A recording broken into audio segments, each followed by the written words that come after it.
Julian Thorin didn't wait for a vote. He stood, pointed to HR, and said, "Make it effective immediately. Fired." The word didn't echo. It settled. Heavy, final, around the table. No one spoke. The quarterly review had just become my public execution. My pulse thudded in my ears, while my face refused to react. Humiliation arrived cleanly, like a verdict read aloud. I had been dismissed in front of the same board I'd protected for years. While I was telling this story, it started snowing outside. Even though I was indoors, I still had to wear a down jacket. How about it? What's the temperature where you are right now? And if you're still here with me, please leave your lucky number as a greeting between us. Following that statement, Julian bothered to explain it. He smiled, the kind that assumes agreement, and reframed my warnings as weakness, fear-based leadership, he said, as if diagnosing a flaw. Then the line that froze the room: "We don't need risk managers. We need vision."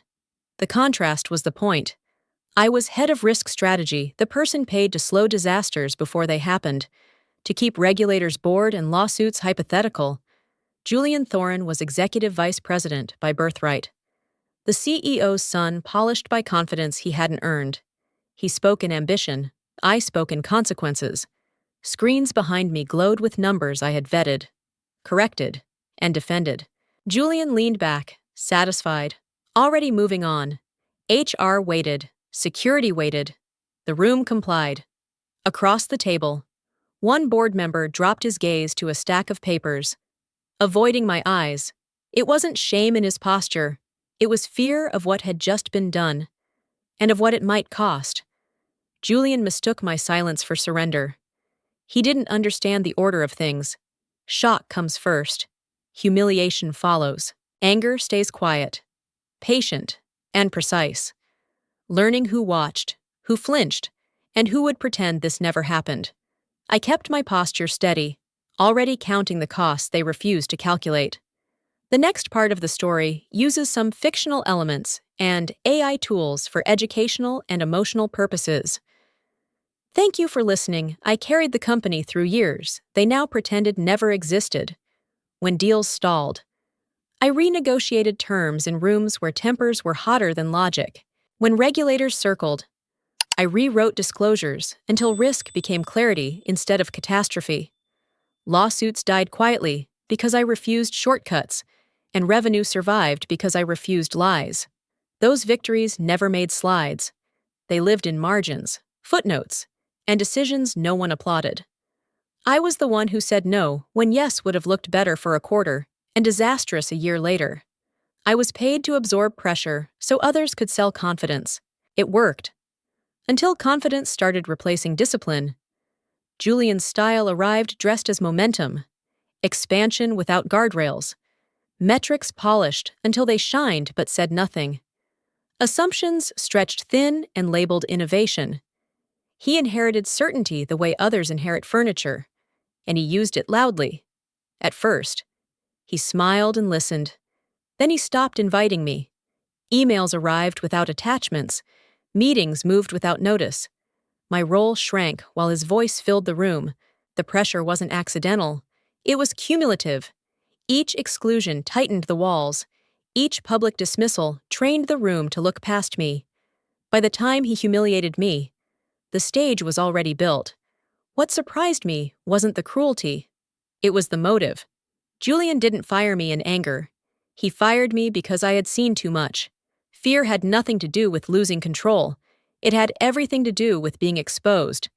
That realization tightened the pressure further. I packed my office the way I reviewed balance sheets slowly, methodically, without emotion.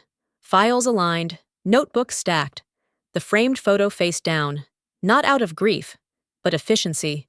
There were no tears to hide and no audience left to impress. Calm was easier than collapse. The hallway felt narrower as I stepped out. Box in my arms, mind already separating what mattered from what didn't. That was when I saw Daniel H. Mercer in the lobby, unmistakable in a room that suddenly seemed too small for coincidence. $2.1 billion of patient capital, standing near the reception desk, watching everything.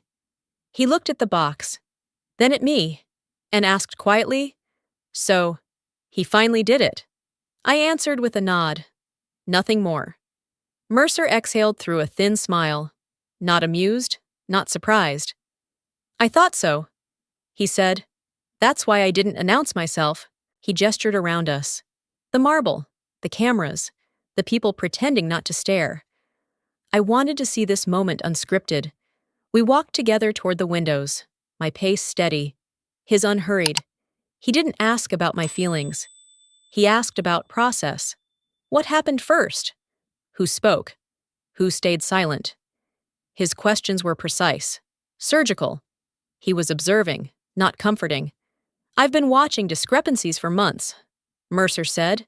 "Canceled meetings, filtered reports, optimism where risk should live."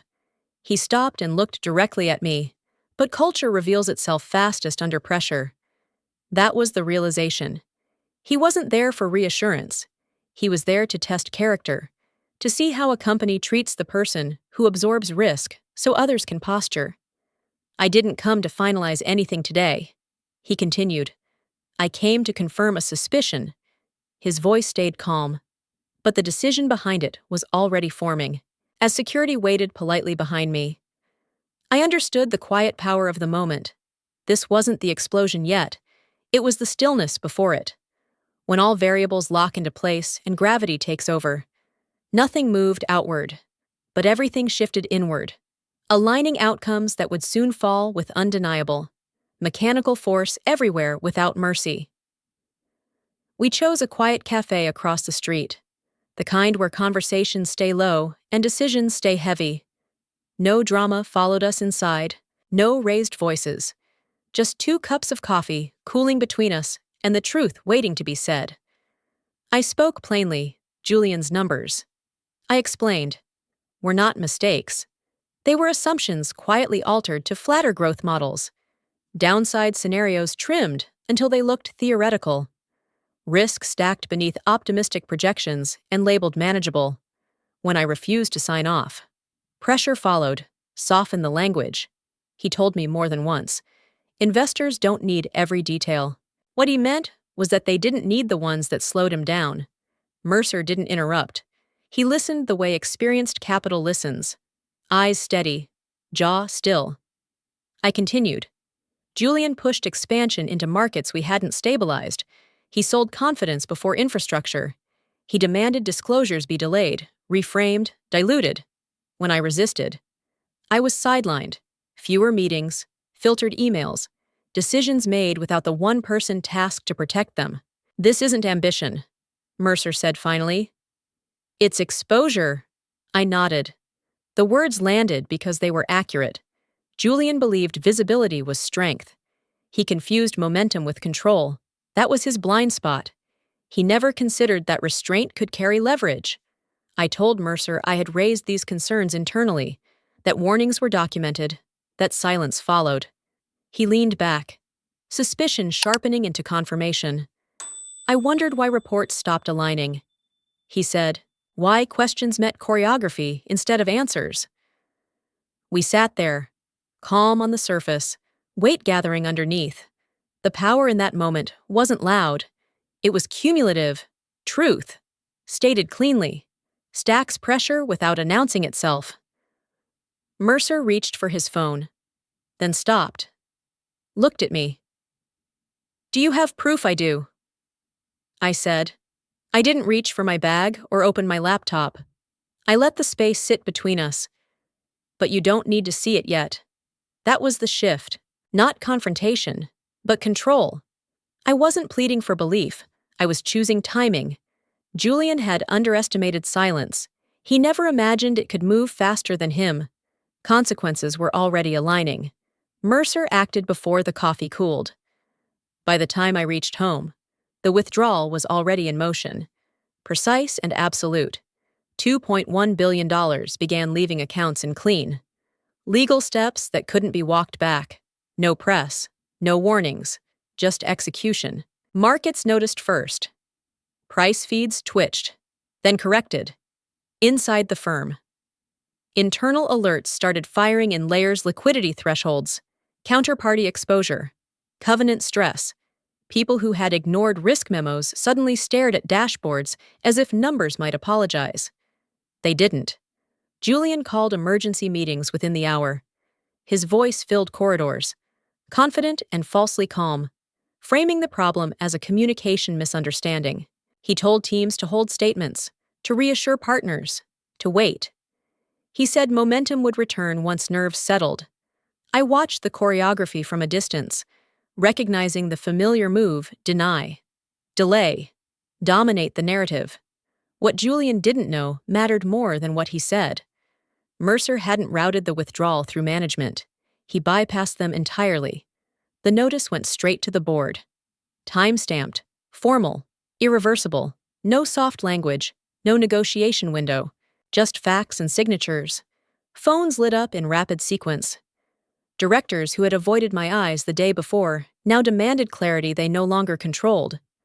Legal asked questions they couldn't answer quickly enough. Treasury recalculated positions that no longer balanced.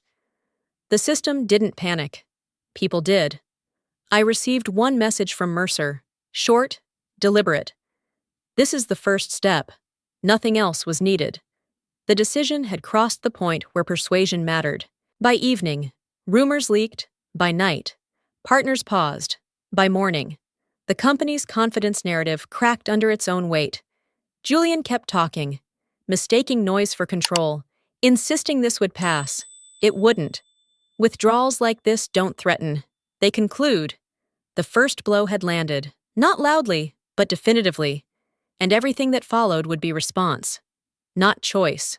From that moment forward, timelines compressed, leverage shifted hands, and the room recalibrated around absence, not presence. Because capital moving silently rewrites authority faster than speeches, memos, or emergency meetings ever can. When confidence evaporates and consequences begin to settle permanently, everywhere, immediately, Julian didn't retreat when the withdrawal hit. He lunged. The shift was immediate and ugly. Desperation hardening into aggression the moment control slipped through his hands. Within hours, messages started circulating. I was accused of overstepping authority, of undermining executive strategy. By nightfall, the language sharpened. Julian told anyone who would listen that I had poisoned investor confidence and acted outside my mandate. The implication was clear. If the money left, it wasn't because of his decisions. It was because of me. I heard his voice through forwarded recordings, strained but theatrical. She didn't know her place. He said, she scared Mercer with worst-case fantasies. In another call, we're dealing with a disgruntled former employee. Each phrase was designed to turn concern into suspicion, doubt into distance. I said nothing. That silence wasn't restraint. It was strategy. Every denial would have fed him. Every clarification would have blurred lines he needed obscured. So I let him talk. Let him escalate. Let him leave fingerprints. The pressure in the firm changed texture. Fear curdled into hostility. People avoided my name in public while whispering it in private. Julian's campaign moved fast because it had to. He needed a villain before questions became answers. Then the tone shifted again. Quietly, legally, Mercer's legal team requested internal correspondence, not summaries, originals, emails, drafts, revisions, deleted threads. The request didn't accuse, it didn't threaten. It cited fiduciary duty and standard review. Clean, unemotional. Julian's voice changed after that. Anger spiked where confidence used to live. This is harassment. He snapped in one meeting. We don't owe them this. But the request wasn't optional. And everyone knew it. I received a single message from Mercer's counsel. Please continue to refrain from comment. I almost smiled. Julian thought volume could drown truth. He mistook silence for weakness. He didn't realize every word he pushed into the system increased the pressure against him. Desperation makes people loud. Power waits. And by staying quiet, I let the story he was writing collapse under its own weight. Exactly when it needed to. Without my help, when the documents surfaced, they didn't explode. They accumulated. The first email was mundane, almost polite. Julian asking for a minor revision to a risk appendix. The second removed a cautionary sentence. The third deleted an entire paragraph. Each message carried timestamps, version trails, and his signature tone urgency disguised as leadership.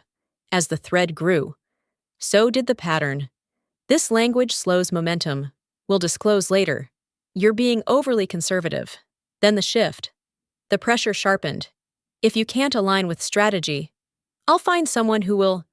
That line sat frozen in an inbox for months. Waiting. Mercer's legal team mapped everything. Originals beside edits. Warnings beside erasures.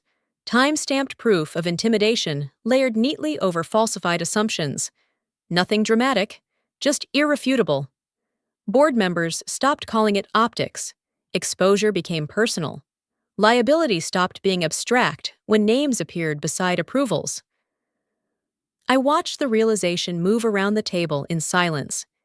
Each director understanding the same thing at a different pace. This wasn't about Julian anymore. It was about them. One director finally asked, "How long has this been going on?" No one answered immediately. The truth didn't need help. Then came the moment Julian never anticipated. His father spoke. The CEO had been quiet through every escalation, defending process while avoiding detail. Now he authorized an independent investigation, external and unrestricted, for the good of the company. He said, voice flat. It wasn't mercy, it was containment. That approval changed gravity. The emails were no longer accusations. They were evidence. Julian's calls stopped being aggressive and started being frantic. Meetings canceled. Advisors replaced. The noise thinned. I felt no triumph, only pressure tightening, methodical and unavoidable. Truth doesn't chase, it closes in. By the end of the week, everyone understood the trap had already been set. Not by me, but by time, documentation, and a man who believed power could erase records instead of creating them. I sat with that knowledge, breathing evenly, knowing exposure no longer required my voice. Systems were moving, authorities aligning, consequences cued. Julian had built his empire on shortcuts and intimidation. Paper doesn't forget. Neither do boards when survival is at stake. And silence finally becomes the loudest verdict. No one needed to ask who was responsible anymore. The answer sat in the archive itself. When the announcement came, it wasn't dramatic. It was procedural, which somehow made it heavier. Julian was suspended pending investigation. Effective immediately. No speech, no defense. Just a line in an internal memo that stripped authority from his title and left his name exposed. The reaction spread faster than any rumor. The stock dipped, then slid, then kept sliding as analysts recalculated risk they had ignored. Partners paused negotiations mid-call. Deals labeled strategic suddenly required review. Confidence, once assumed, evaporated in real time. Inside the building, the atmosphere fractured. Meetings ended early. Hallways emptied.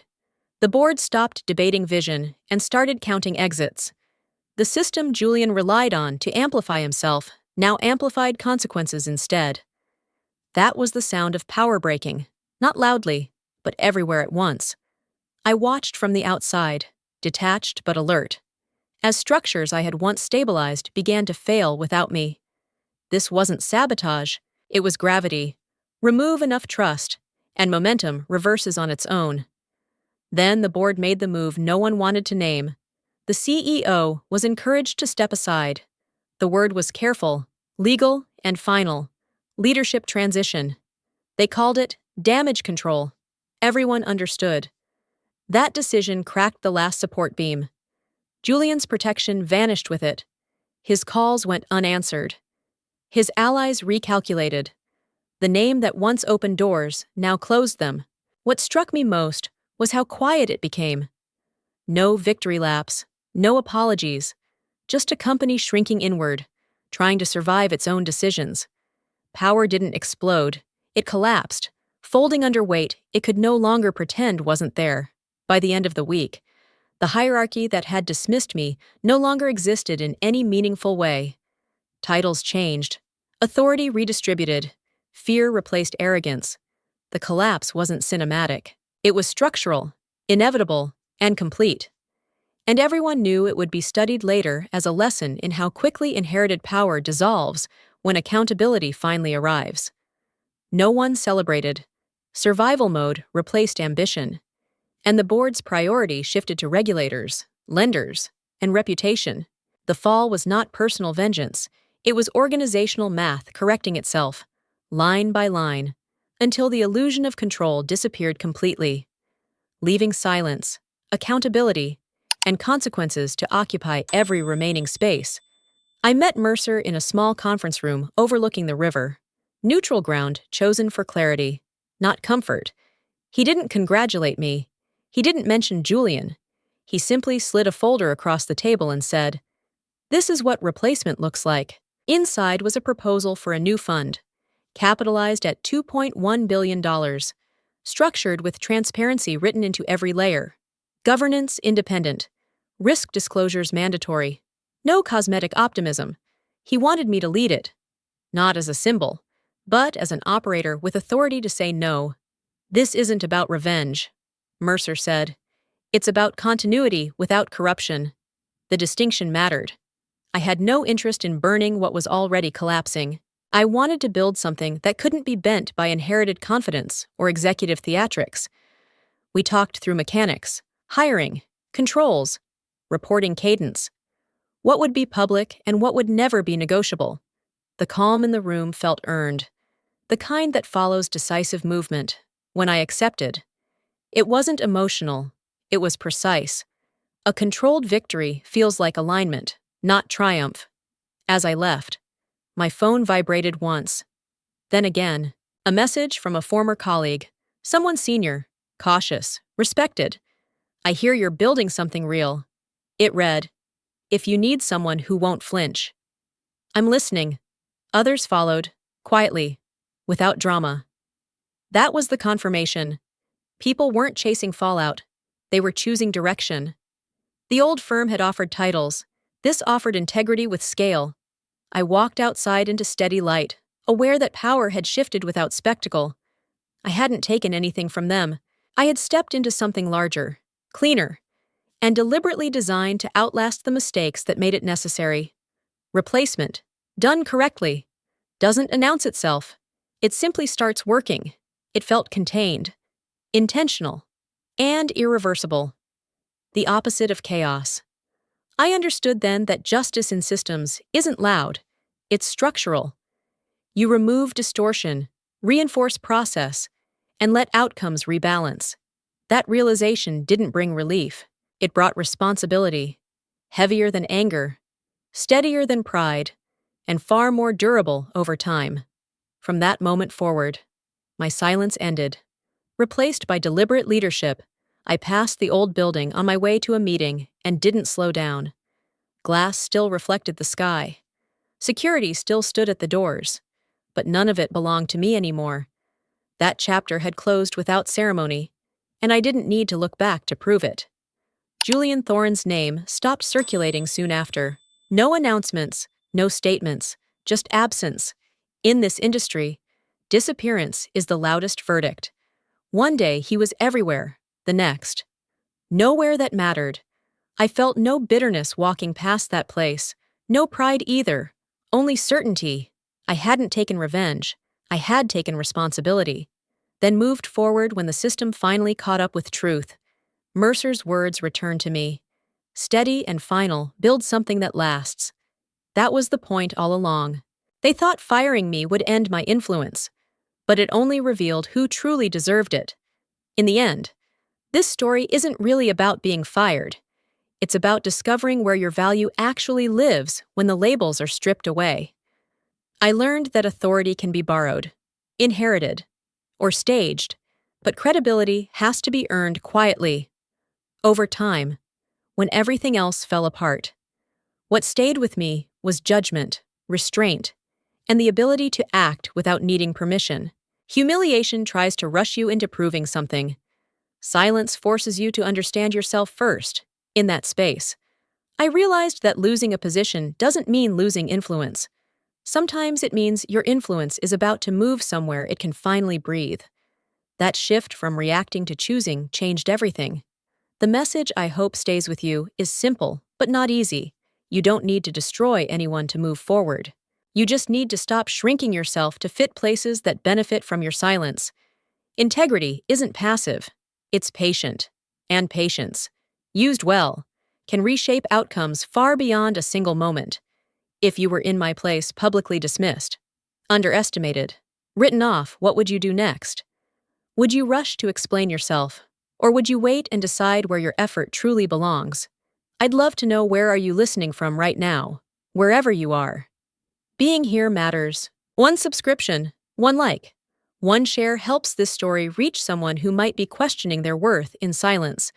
By subscribing and sharing, you're not just supporting a channel, you're helping someone else recognize their own strength. Sometimes, that small action is exactly what helps the right story reach the right person at the right time. This story was fully created and produced by our team. We do not copy or borrow content from any other channel. Thank you for staying with us and listening until the end.